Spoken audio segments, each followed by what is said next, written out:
6 orang terjebak di dalam lift gedung perkantoran di Jalan Gedong Panjang, Tambora, Jakarta Selatan.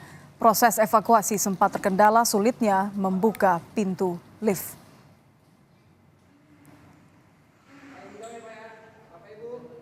Ya. Pegang. Ke bawah. Hop, naik pelan. Tahan.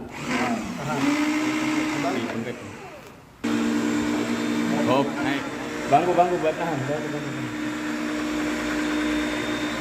Petugas pemadam kebakaran yang didatangkan ke lokasi harus mengerahkan alat gunting hidrolik dan linggis untuk membuka paksa pintu lift. Proses evakuasi 6 pekerja yang terjebak di dalam lift sempat terkendala karena pintu lift yang sulit dibuka. Setelah hampir setengah jam terjebak, ke-6 pekerja tersebut berhasil dievakuasi keluar lift dengan kondisi selamat tanpa ada yang terluka.